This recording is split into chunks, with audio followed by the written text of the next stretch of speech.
সোনারপুর দক্ষিণে জোর কদমে প্রচার চালাচ্ছেন লাভলি মৈত্র। উন্নয়নে এখানকার প্রধান ইস্যু। এলাকার উন্নয়নকে আরো এগিয়ে নিয়ে যেতে চান, প্রচারে নেমে জানালেন লাভলি মৈত্র।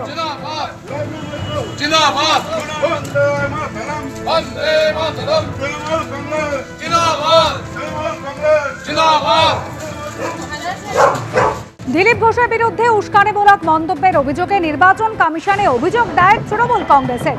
দিলীপ ঘোষ কিছু বললেই ওরা ভয় পায়, কমিশনে যান, কোর্টে যান, ভগবানও বাঁচাতে পারবে না। খড়গপুরের প্রতিক্রিয়া বিজেপি প্রার্থী দিলীপ ঘোষের।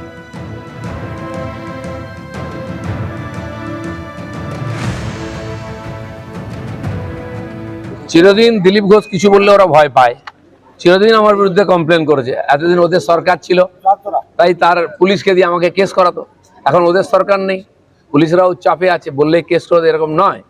কিন্তু তাদের অভ্যাস যায়নি দিলীপ ঘোষের বিরুদ্ধে মেসমশাইকে কমপ্লেন করে, বারবার করেছে। আমি বলে দিচ্ছি, দিলীপ ঘোষ লড়াই করেছে, করবে, আর পাবলিক আমার সঙ্গে আছে। হ্যাঁ, নির্বাচন কমিশনে যাওয়ার সবার অধিকার আছে। নির্বাচন কমিশনে যান, কোর্টে যান, নির্বাচন কমিশন দেখবে কে ঠিক কে ভুল। যদি আমাদের জানতে চাই আমরা জবাব দেবো। কিন্তু নির্বাচন কমিশনের কাছে কমপ্লেন করে, যে নির্বাচন কমিশনকে যা তা বলছেন, গো ব্যাক বলছেন, তার কাছে গিয়ে আবার হাত জোড় করে নিবেদন করছে দিলীপ ঘোষের থেকে আমাদের বাঁচান, ভগবান আপনাদের বাঁচাতে পারবে না। এবার বরানগরে প্রচার দেখাবো, সেখানে বিজেপি প্রার্থী সজল ঘোষ এবং তৃণমূল প্রার্থী সায়ন্তিকা বন্দ্যোপাধ্যায়। বরানগর পুরসভার 25 নম্বর ওয়ার্ডের শশীভূষণ লেন, সেখানে সজল ঘোষ প্রচার করছেন। অন্যদিকে তৃণমূল প্রার্থী সায়ন্তিকা বন্দ্যোপাধ্যায় তিনিও প্রচার চালাচ্ছেন, আর তার প্রচারের মূল বিষয় এসআইআর।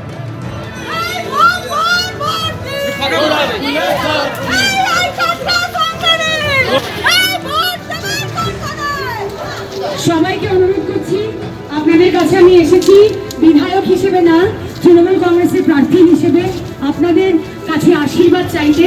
আপনারা আগামী 5 বছরের জন্য মমতা বন্দ্যোপাধ্যায়ের হাত বিধায়ক হিসেবে আরো কাজ করার আপনারা সুযোগ দিন। আমি আপনাদের কাছে 2024-এ এসেছিলাম।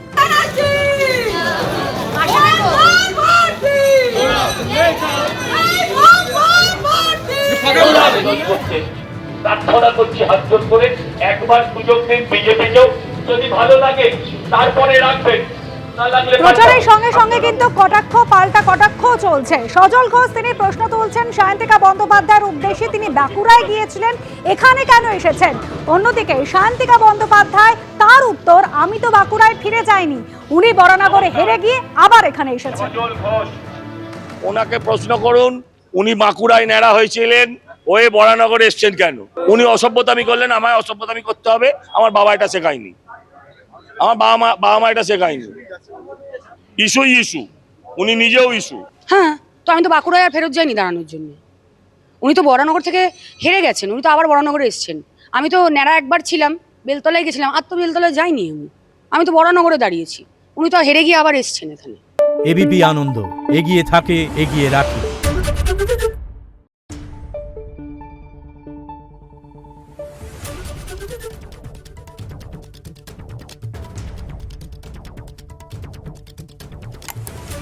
Thank you.